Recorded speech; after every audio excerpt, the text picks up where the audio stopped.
Hi, everybody. Welcome to the second day of Global Voices Literary Festival sponsored by Succeed Together. We had a fantastic day of author conversations yesterday, and we are really looking forward to them all today. This is the first one today. You haven't missed anything yet. I hope you can stay around and join us. So the festival benefits Succeed Together, which is a nonprofit based here in Montclair that provides free tutoring, workshops and enrichment programming for children to low-income families in Essex County in New Jersey. And if you would like to help support these programs, you could donate to Succeed Together via the link in the chat. Also, today's book is available, well, both Avni and Christina's books are available from purchase from our festival partner, Watch On Books. So there's a green button, Buy Burnt Sugar here. You can click on that button at the bottom of the screen and it will take you straight through to the page on Watch On Books to buy that book. And I don't know if you saw, we had a video from Anne Patchett this week as a preview to the festival, and she said, please support your local bookstore so that we still have them when we get through the rest of this pandemic and out the other side. And of course, all of our authors appear for free, so we would like you to show your appreciation for them by buying their books.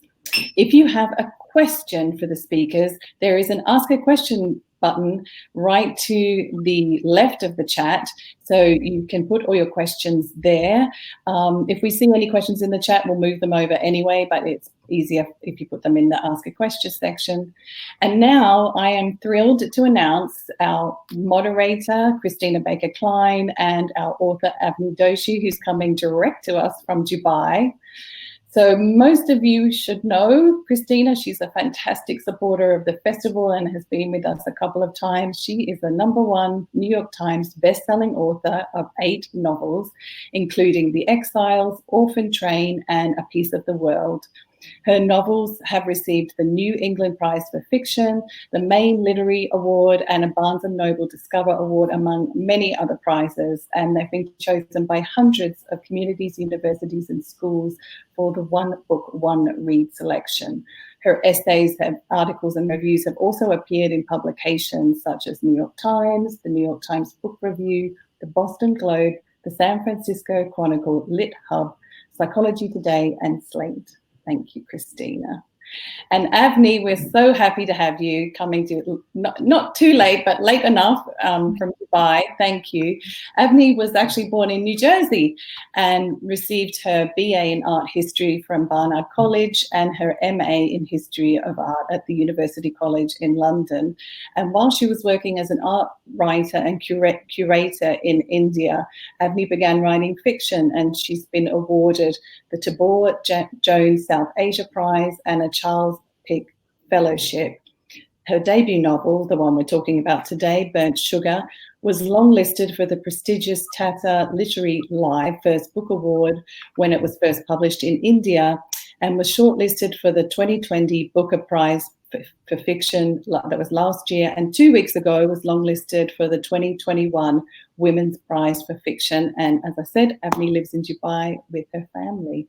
Thank you, ladies. Thank you. Thank you so much. Well, I am so happy to be here with you, Avni. I loved your book, and I was just, this is Burnt Sugar, which is backwards on my screen. We will have so much to talk about. It is a beautiful, intense meditation on relationships between mothers and daughters and many other things. And it's, I was actually thinking it's a perfect book for reading groups, book clubs, because there's so much to talk about. And it's a book about women, although men figure prominently in it as well. It's a book about family and love and the bonds that are impossible to break, even when sometimes we might want to break them. And so I'm just delighted to be here with you. Thank you so much. I'm so excited to be here. It feels kind of like a homecoming in a way, just to be speaking, particularly because the festival is in New Jersey. So I'm really excited. Thanks so much. Before we get started, will you talk for a moment about your New Jersey roots? You were born in New Jersey. I'm in Southwest Harbor. You're in Dubai right now, but we'll say here for the purposes of the festival. Yeah, I was born in Englewood Hospital in New Jersey. I grew up and lived in Fort Lee until I was 18. My parents still live in New Jersey, and I went to Dwight Englewood, which is a private school in Englewood, New Jersey. And yeah, family, friends. So much of my life is still in New Jersey, and so I jumped at the chance to do this festival. That's so wonderful. And then you went to Barnard, I saw, is that right? And was that a good experience for you? It was amazing. Yeah, it was wonderful. It was for me kind of the right amount of being far from home, but also very close to home. And Barnard is just an amazing women's college. And yeah, I felt I had a kind of campus experience to some degree, because there is very much a campus at Barnard. But at the same time, I mean, I was in Manhattan, so it was really wonderful. And then you started to move away. You went to London for graduate school. Yeah. Did you always know, and we'll get to the book in a moment, but did you always know that you wanted to write, to be a writer? I had no idea. I think, it took me a while to realize that writing fiction was something real people did. I had this kind of, I just had a fantasy about who you had to be if you wanted to write fiction. And those people definitely didn't look like me or sound like me. I think I read a lot of classics growing up, and I didn't really know anything about contemporary fiction until I was in my mid-20s. Or even maybe a little later. And so I thought, you had to be like a dead white man to write, to write fiction. Or maybe a woman writing under a man's name or something. Exactly, right, exactly. Yeah. So I just didn't, I just didn't think that I could really do it. And that's something I even grappled with once I started writing fiction. I tried to sound like someone else. And that always got me into trouble. With each draft that I tried to do that, it just got me into a mess. And I had to really get comfortable with sounding like myself. And that was actually a journey for me. I think that's an important journey, actually. We're all influenced by the books we read, and especially the ones that have a great impression on us when we're beginning to think about writing. And but I think it can also be useful to sort of take on other voices, and as your own emerges. Can you think of anyone in particular that you sounded like for a while, or that you were sort of? I didn't actually sound like anyone. I mean, I couldn't necessarily pinpoint it. I read so much Henry James growing up that I just think that was like part of I had just metabolized that in a way.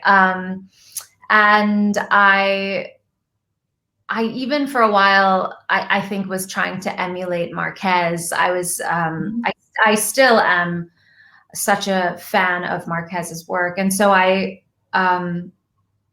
think I had an idea of this kind of magical sort of storytelling that I wanted to be a part of that kind of a lineage, I think, in my mind. And when I finally sat down to write the draft that would finally be published, what came out was so different. And I had to really kind of be comfortable with that. So yeah, but I still love those books. It's just that it's been so exciting for me to just discover all these other writers who are writing today. I'm like floored by some of the young writers out there. I just love. Give me a couple that let's tell us a few that you recommend. Yeah, so I recently read and just fell in love with Luster. I don't know if you've read that, Raven Leilani. She's just so brilliant. Her sentences are just like roller coasters. Like I just felt like I was catching my breath that entire book. I recently read this interesting I don't know what you would call it. It's kind of a they're this poetry collective based in the UK called Four Brown Girls Who Write. And yeah, have you heard of them?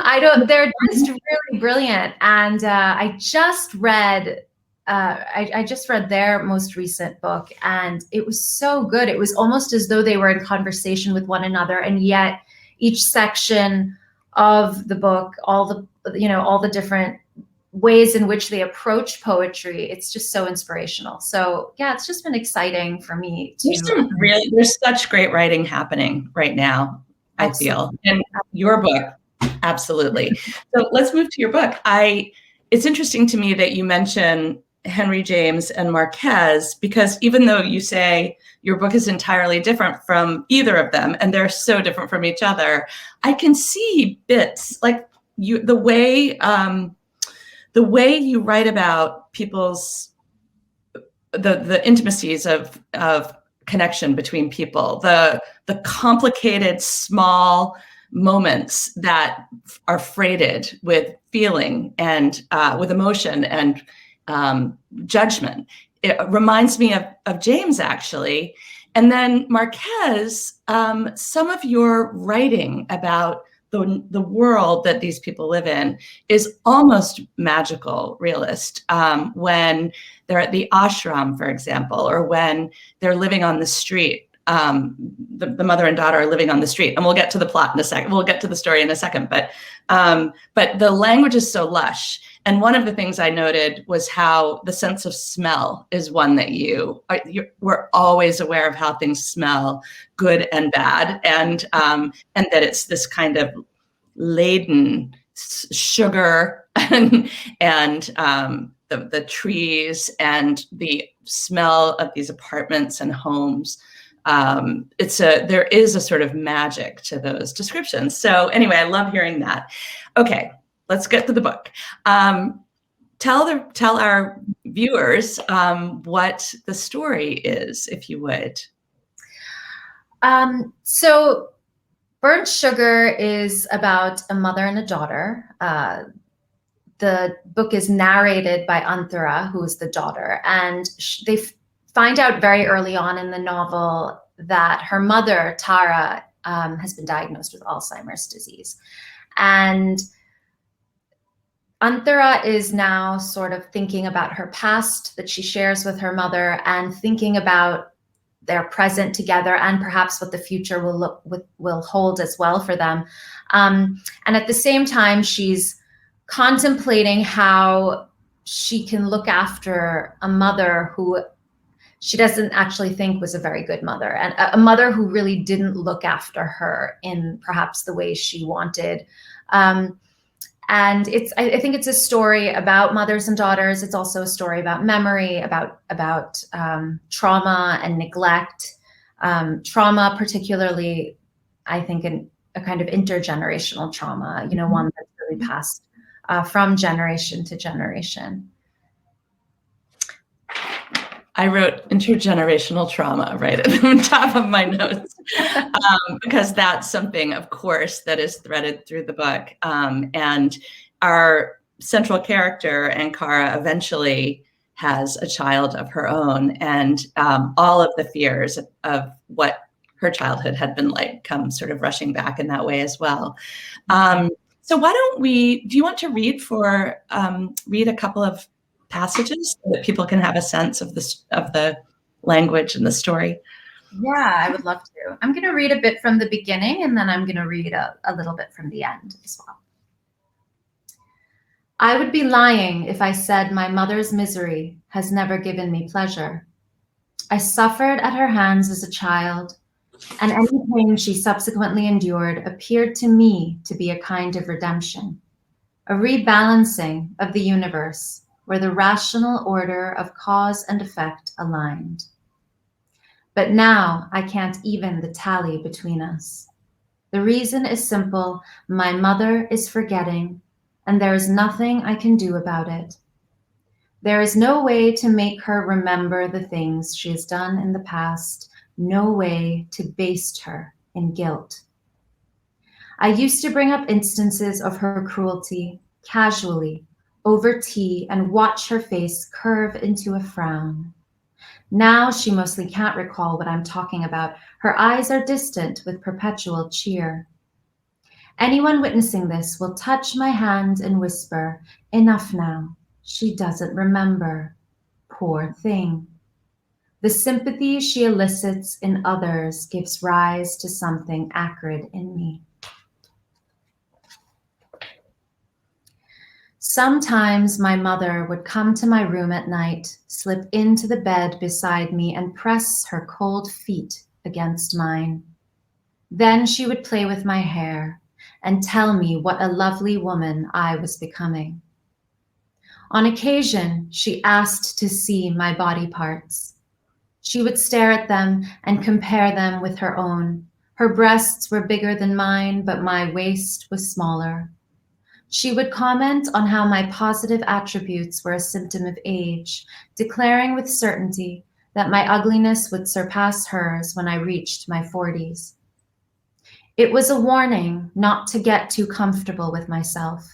Things were always changing, and I was only as good as my physical appeal, which would disappear as hers had.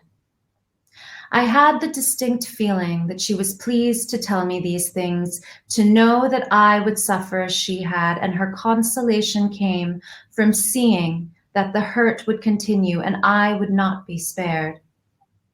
When I look back on those days, I wonder, did she ever see me as a child she wanted to protect? Did she always see me as a competitor, or rather an enemy?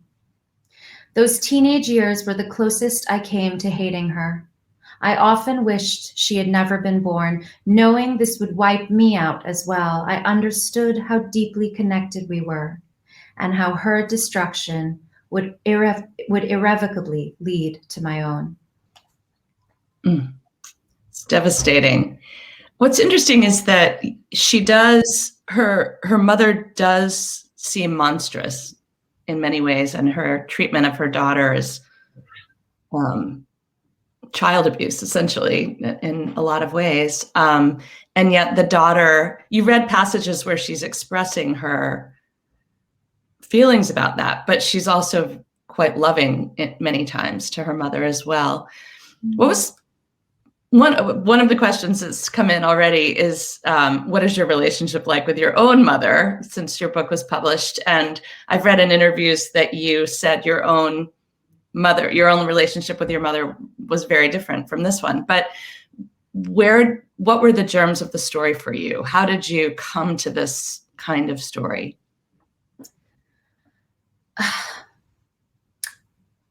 I don't really know exactly where it came from. I mean, I think one of the things that's so interesting with writing fiction is that sometimes most of the time, I think it really looks nothing like your own life. In this, I'm a person who's full of questions, I guess. And for me, the journey into writing fiction it's been a place where I can really explore the answers to questions, where I can kind of invent my own answers. I like to think of this book as a kind of a repository for my fears, my anxieties, my nightmares, my fantasies, all the things I don't necessarily want to look at in my real life, all the things I don't know how to make sense of. So there's a lot there that I think the novel contains a lot of, I guess you could call it shadow material, that doesn't exist. Sorry. I know what that means, shadow material. Yeah. Oh, you want to know what that means?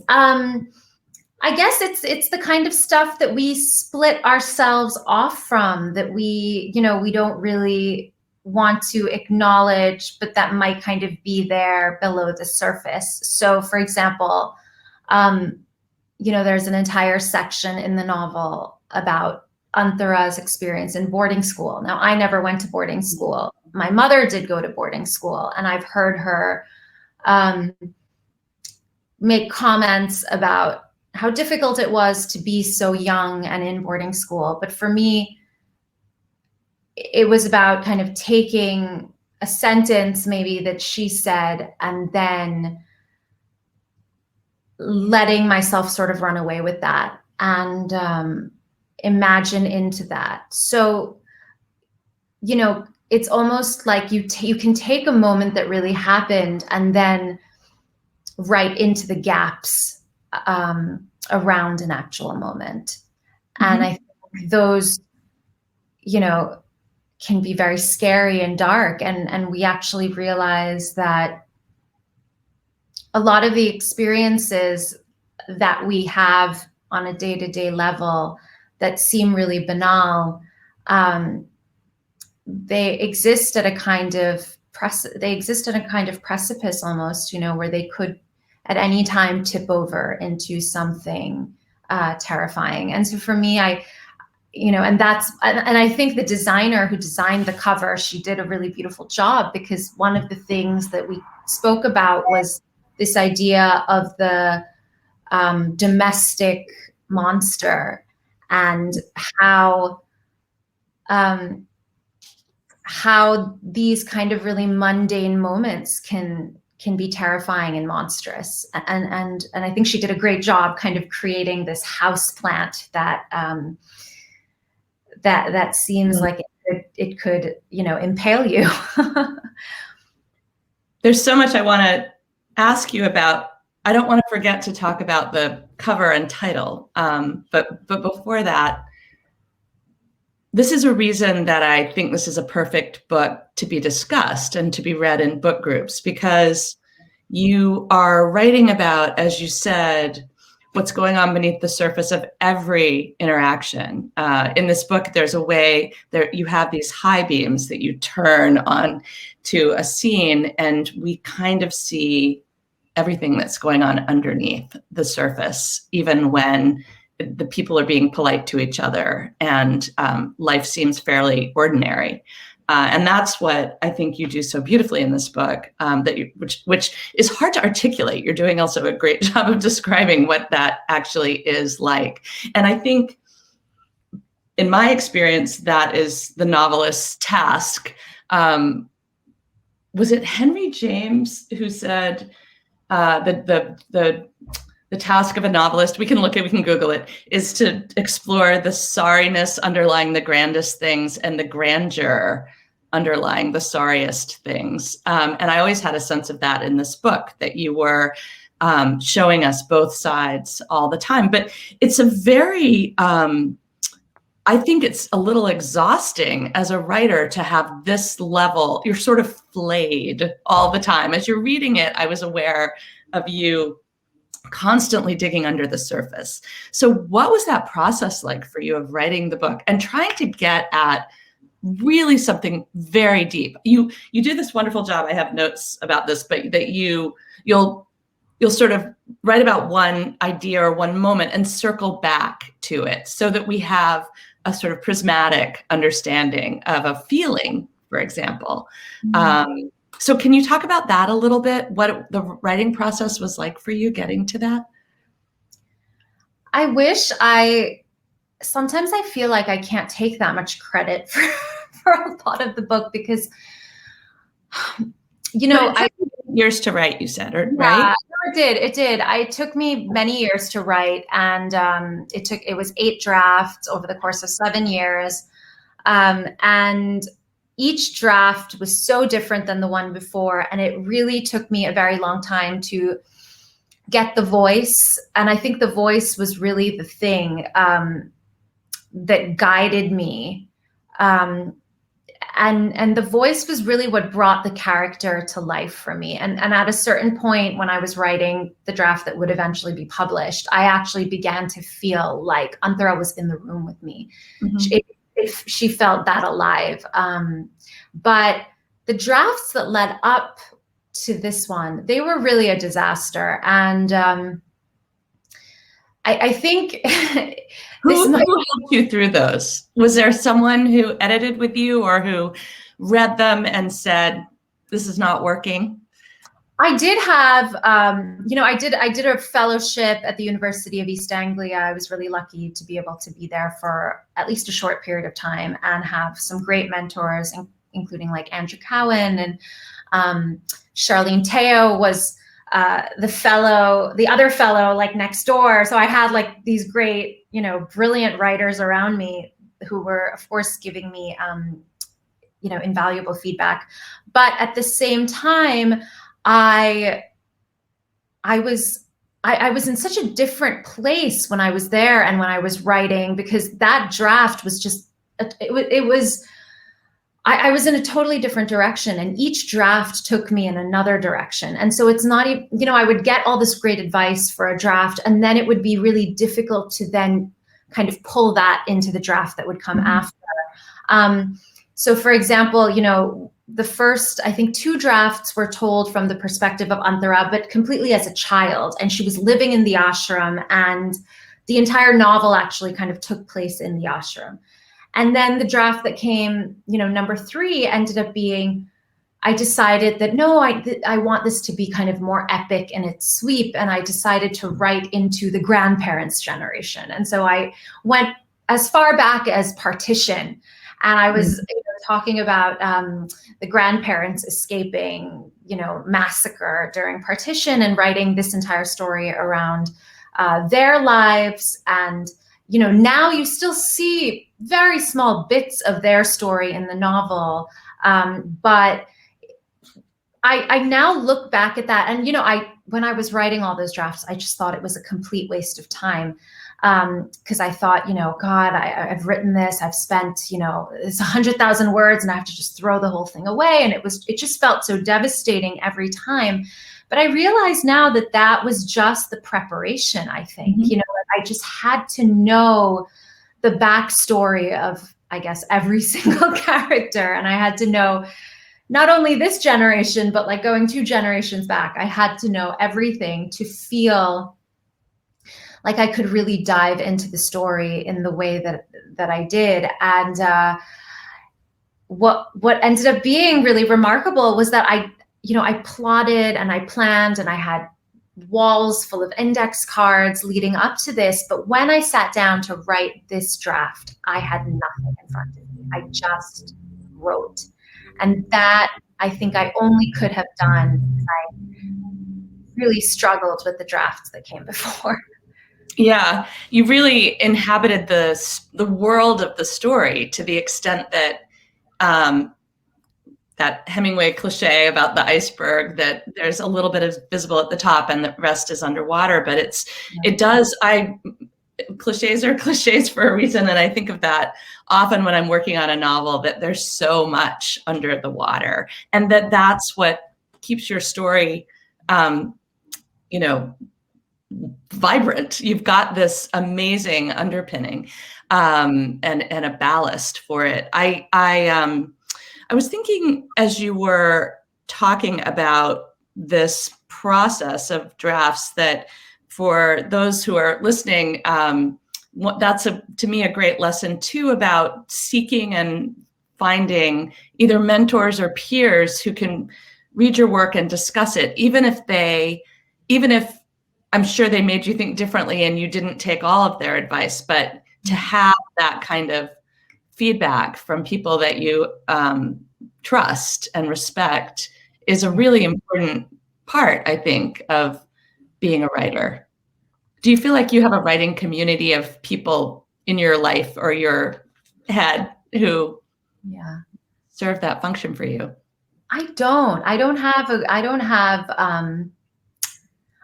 the writing community I wish I did. I think that's another fantasy of mine, that I didn't do an MFA. And of course, I made friends with some brilliant writers when I was doing the fellowship, and I'm still in touch with them. And of course, I know I could share my work at any time with them. But I think I also reached a point with Burnt Sugar where I had written so many drafts, and it was like I didn't know how to share yet another draft that was completely different with everyone. I kind of felt, I had this strange intuitive sense at one point that I literally need to go into a cave by myself. And like, I just need to kind of be in that kind of a space where it just has to be dark.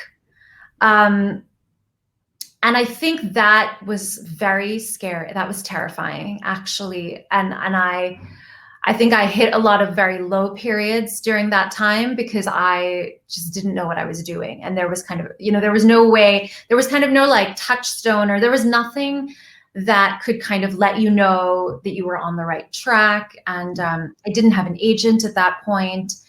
So there was just no one, to give me any feedback, but there was a kind of, but when the voice came, when Ankara's voice came to me, it's like I had no one else. And so I just trusted in a way that I think I wouldn't necessarily recommend anyone else do, but I did. It's one of those like strange things. And I think when I'm talking about it now and I'm hearing myself, it's kind of sounding very romantic in a way that I don't really mean it to sound, but it was really like that. It was just like, it was me and Antara in the room, and that was it. And it really wasn't until I was done, and I was pretty done, that I showed it to people. And, and I think the first person I showed it to was my husband. And it was the first time, and he had read a lot of the other drafts, and he had told me for each one that this one is bad. Don't show this to anyone. This one is really bad. said that to you? He said that to me. And with this one, he actually said, oh, this is good. He said, this is good. You can send this out. Quite discerning. Yeah, he is.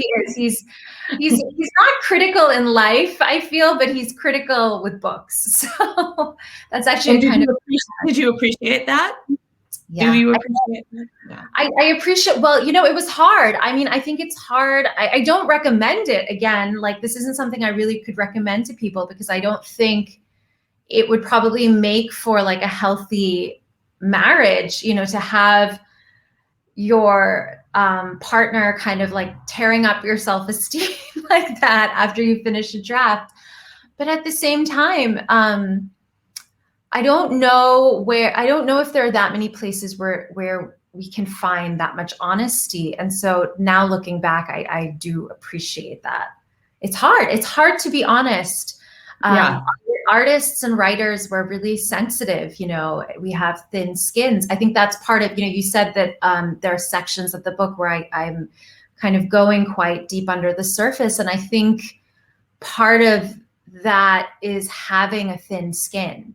And kind of just being open to noticing and being open to feeling things and going places with my own feelings that don't always feel safe. And part of that makes it, makes me easily bruise easily, I guess. So well, I think you're right. And, I was just taking notes about these incredible lines. Like, for example, marriage, the way you write about marriage is so brutal. So for example, you just write beautifully about that, how the person closest to you can wound you the most deeply because they know your vulnerabilities and your foibles. And at one point, Antara sort of says, I want to cry for being stupid, for giving my husband the tools to make this incision, which I think is something that all of us feel at some point or another in marriage, but you really are there with them. This portrait of a marriage is very complicated. Can you talk a little bit about that? Yeah, so Antara, because of her upbringing and because of her background and the kind of childhood she had, I think she was looking for a particular kind of marriage, one that would be very stable, one that would be very safe. But at the same time, I think because she hasn't really witnessed the ins and outs of a healthy marriage, she kind of has a lot of difficulty. And as we all do, I think she has a lot of difficulty navigating what intimacy is. And I think I think, the quote that you picked is actually pretty perfect, because one of the key points about intimacy is that we are at our most vulnerable and at our most exposed in our marriages. And so we have really kind of offered up the weapons to our partners, so if they want to hurt us in any kind of way, that's, all of those tools are really at their disposal. And yet at the same time, there's really no other choice. And so I think she is kind of going back and forth with this, how much to give, how much to share. There's another moment in the book where she's actually contemplating leaving. And she doesn't really share that with Dilip, but she kind of packs her things and, just sits in the car with all of her belongings. And there was something about that as I was writing it that felt almost funny, but then at the same time, really, really heartbreaking. Because I could really see and I could really feel, the way in which sometimes when you're making a decision like that and you're kind of potentially betraying your partner, it creates a strange kind of split, I want to say, even within you as an individual. But Antara and Dilip are an interesting couple. They're the kind of couple that I see a lot of, that I have seen myself, I've seen myself as a part of a kind of couple like this, where Antara is Indian. She's born in India, raised in India to Indian parents. She's never lived anywhere outside of India. And Dilip is born of Indian immigrants who have moved to the US. And he's kind of done a sort of reverse migration, which I kind of did in my 20s, where I moved, my parents asked me, why do you want to move to India? That seems ridiculous. We left. Why on earth would you ever want to move to India? But I couldn't explain the kind of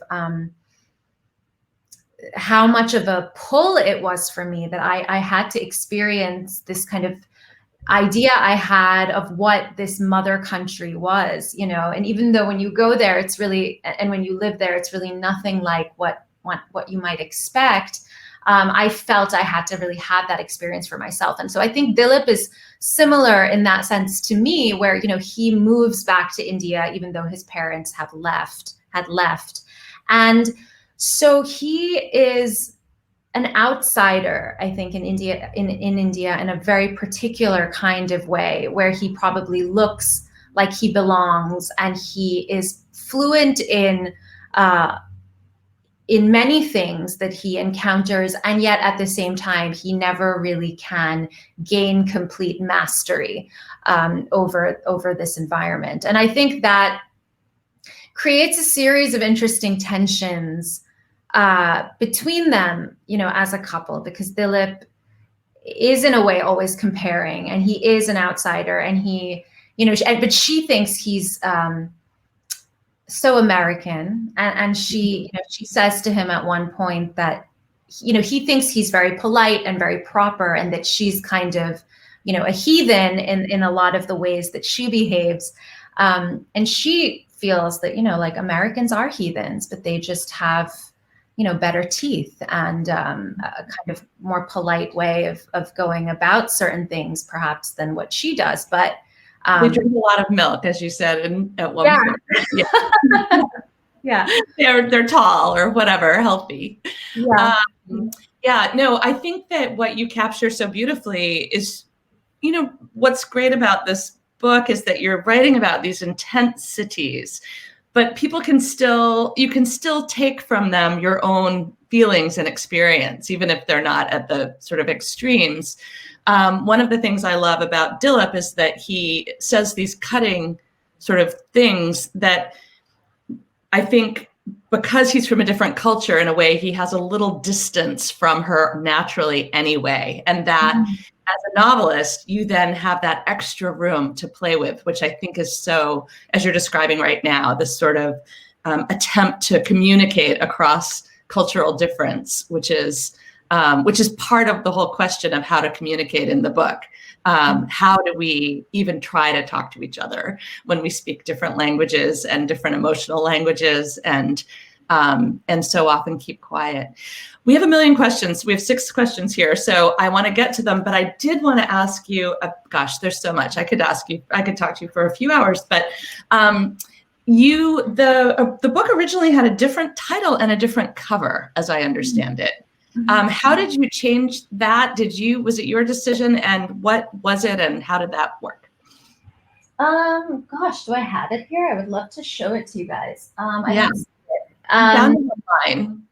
It's available on Images online. Yeah. So it's called Girl in White Cotton in India. I have it right here.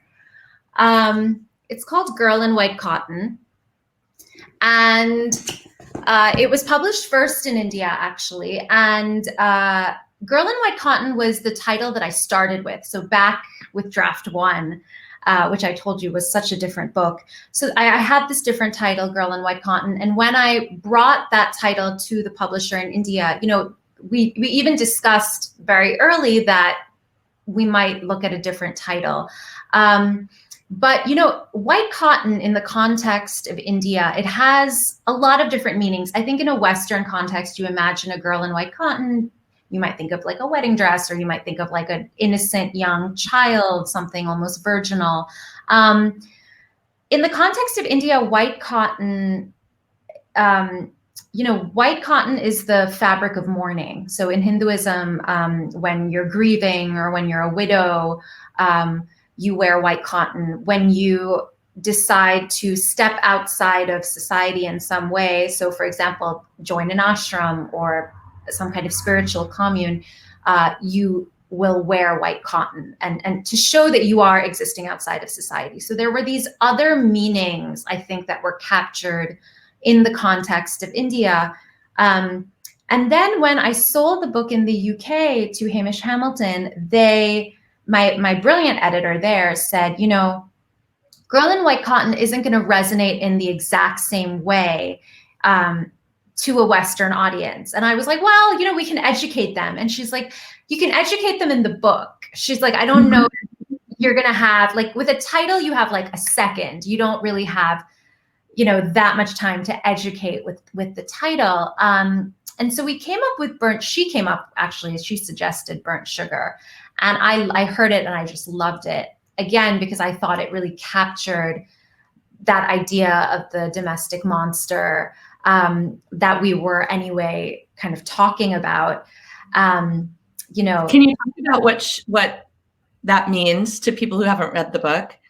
Yeah. So what the title Burnt Sugar means? Mm-hmm. Well, sugar, I don't want to give too much away, but sugar plays a kind of important part in the novel, in the story, particularly as we get to the end with the mother's Alzheimer's disease. And we liked this image of burnt sugar because it was kind of like this bitter sweetness, this kind of sugar gone bad or something that's boiled over. We liked it kind of as a visual image, something that's kind of been transformed into something else. And we just liked that idea of the dark and the light, kind of play together. So, it's also 2 words that, what my friends and I always talk about titles, but it's 2 dissimilar words that are kind of jarring together and create a visual image that's unusual, which I love about it. All right, I have to ask you one more question. Okay. So you now are talking about the mother having Alzheimer's, but in the book, she can never quite be diagnosed. They can't figure out. And in fact, I think it's your publisher's description or it might have been, it was either your publisher's description or somewhere I read that it was there was some question of whether the mother really was losing her memory. So I just wanted to ask you about that discrepancy. Yeah. So one of the things that was important, Anthara is an unreliable narrator, and she has a kind of memory, first of all, which is a kind of very important theme running through the novel, is extremely unreliable. And Anthara's memories are unreliable. She has her own agenda, her own motivation for presenting certain things to the reader. And we often, as we're reading, get a sense that her mother has a kind of different version of things, or her grandmother has a kind of different version of things, or her husband has a sort of different version of things. And even with the Alzheimer's, I think, and this continues until the very end, like literally the last page of the novel, there is a question, what is actually happening with the Alzheimer's? Because, right at the beginning, the doctor says, well, she has the brain of a young woman, but she is forgetting, so what's happening there? Like, they can't find the amyloid plaque when they kind of do the scans of the brain. They can't find those protein tangles that they're kind of looking for, which are kind of like the sign, that's the kind of sign that they use to sort of diagnose the disease. But at the same time, there are these other, why is she forgetting in this particular kind of way? And there, the doctor actually does diagnose her. He does diagnose her. He puts her on drugs. But at the same time, there's just this uncertainty, and even the mother herself, she pushes back against the diagnosis. Right. She's, I'm fine. And like Anthara says, well, you forgot that your friend was dead. You were asking me about your friend, but she's dead. And Dilip says, well, maybe she doesn't want to think about that fact that her friend is dead. So there are these, so for me, so for me, it was interesting to think about Alzheimer's, not just as a kind of, there's this kind of pathology that we're talking about in the novel, but at the same time, to look at Alzheimer's, to kind of expand this idea of the loss of memory, of amnesia. And in that sense, Marquez was, of course, for me, extremely influential. Sure. Yeah. I love this line. You say, reality is something that is co-authored. Yes. That idea of the mother and daughter and the other people around them sort of making, the truth is subjective and experience continually altered itself as memory. All of these things, again, I agree with you that you're looking at this, at Alzheimer's or memory loss, senility, in a different way, in a really interesting way, that is sort of about how do the mother and daughter construct memory and move forward also with these different versions of the truth. Yeah, for me, it was also the thing that really struck me, especially when I was reading and thinking about the role of the caregiver, is how when you're caring for someone with Alzheimer's disease, you begin to feel like your own grasp on the present, it starts to kind of become a little fragile. Your own grasp on your memories become fragile because we do co-author memories and we do remember together, and these are kind of like collective activities. And so if every day you're speaking to someone who's telling you a different version of a story, eventually your own memory, your actual memory in your head, the way it's stored, begins to look different. And when I realized that was like, talk about like the power of gaslighting. And I had another conversation with a very brilliant woman who pointed out that we use memory to sentence people. We use our memories like in courts of law to sentence people to sometimes death. And yet we know how complicated memory is, how much discrimination, how much our biases play into, how we remember, what we remember, how we frame things in our mind, how we kind of place culpability, and still we put so much weight on a single, eyewitness. Yeah. So that's that kind of, when I think about it in that way, it's really terrifying. Yeah, that's terrific. Okay, I probably need to get to some questions. So here's one. So what most surprised you about the process of writing your first book, whether about the process itself, the craft, technique, or about yourself? And thanks a lot. This is from Manal. Okay. I didn't realize how disciplined I was. I realized that I actually am a pretty disciplined person, and I think that was a very big surprise to me. I also didn't realize how useful and how generative failure can be and mistakes. Of course, I had heard about that, and people say like, "Oh, you learn from your mistakes," and I was like, "Oh yeah," But really, I mean, your mistakes can kind of be a portal into some really amazing things, some unexpected things. I think you can learn a lot about yourself from the mistakes you make. The mistakes can end up being the meat of, this entire other journey. And so I think that was a really big takeaway, that I now think about mistakes and errors in a completely different way than I did before. Yeah, I like that. That ties back to what you were saying about these different drafts that at first felt like they were a waste of time, and you realize that they were just really a part of the whole. They're in there. They're in the book. Yeah. How was the book received in India? Was it different from the reception in England and the US? I think it was actually critically pretty well received across the board. I feel like I've read some reviews from readers. I think it's been a tough book for a lot of readers, and I didn't anticipate that. Strange. Yeah.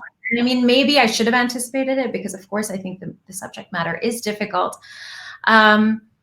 I guess I also, when I was writing it, I didn't realize how dark it was. I think when you're sometimes that close to your own material, you don't necessarily have a sense of even where you're going with it, that you're kind of going to this place that's very dark, or maybe you're going to these, taboo sort of places. I don't know that when you're in the process that is so apparent to you. Whereas I think when a reader comes to material totally fresh, I think that can be such a different experience. And it made me realize that being on the side of creating something and on the side of the reader, it is so different. There is kind of this, and I feel in a way I've learned so much from my readers, because I didn't really see so many things about the book that I see now. Like what? Well, wait, before you answer, hang on to that. I just want to say that actually is helpful to me to think about, because I have a novel that came out this year called The Exiles, and it's, people talk about what a dark and disturbing story it is. And I was sort of shocked that people felt that, because I was afraid I hadn't actually conveyed what it was like to be, in this case, a convict on a ship to Australia. But it's true that the experience of writing it and living with the material is very different from that of experiencing it for the first time. And I was noticing with your customer comments, or whatever they call them, reviews, and the real review, the review, the Guardian and the various whatever, that there is a visceral response and there is an intellectual response. And that viscerally, I think some people find it so distressing to think about facing perhaps their own ambivalence, not to psychoanalyze, but about their relationships, and that you describe so beautifully. Whereas I think a lot of times reviewers are reading for language and metaphor and the sort of more, the sort of bigger more intellectual issues. So that was what I was struck by, and wonder if you might think that too. Yeah, I mean, I think, when I read Lolita for the first time, I mean, I was pretty young. I think I was I don't know how old I was. I was definitely in middle school when I read Lolita for the first time. And it really upset me and disturbed me. I think I didn't even finish it the first time I read it. It was like too much. And, but I still couldn't stop thinking about it. And I think we don't always love the books that touch us the most deeply. And I'm not saying my book has touched people very deeply. That's not what I'm trying to say, but I'm trying to say that I don't know if liking a book is necessarily, for a writer, the greatest compliment. I think for me, I've learned over the process of this that touching people or affecting people, or sometimes even triggering people, might be, I don't even know if compliment's the right word, but it might be something more, something profound. Yeah, and something that has to do more with the book than just like liking it, if that makes sense. Something that engages in a different way. Yeah, I think that's absolutely true. And so, again, so beautifully said. Okay, I know we're running out of time, but so this is a good question to maybe end our conversation with. Are you working on a second book? I am. I'm like at the very early stages of a second book.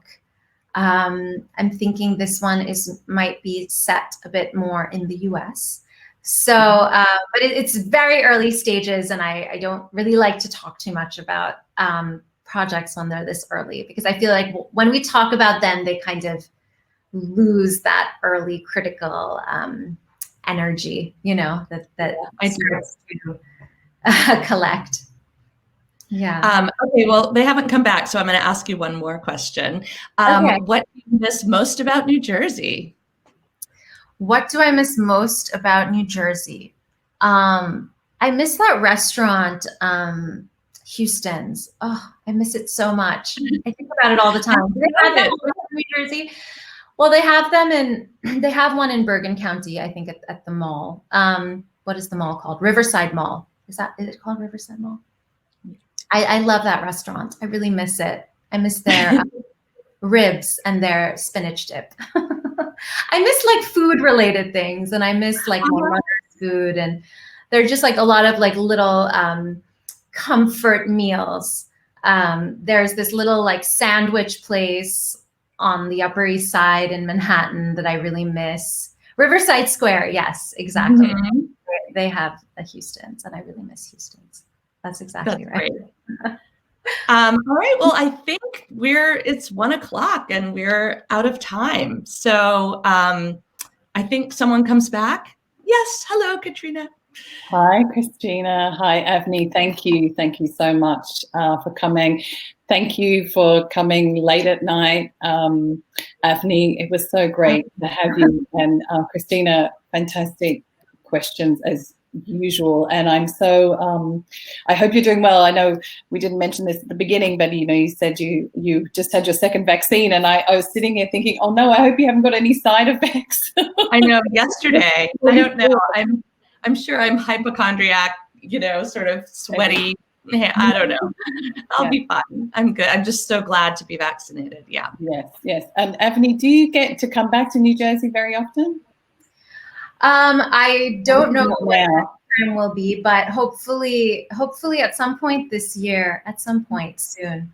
Yeah. Well, hopefully one day we can time an in-person visit with your next book. It would be lovely to see you in person. I would love that. Thank you so much for having me today. And thank you for everybody who's writing and who listened in. Thank you. Thank you. Thank you so much, Christina, for asking such wonderful questions and for engaging with the book so deeply. It means so much.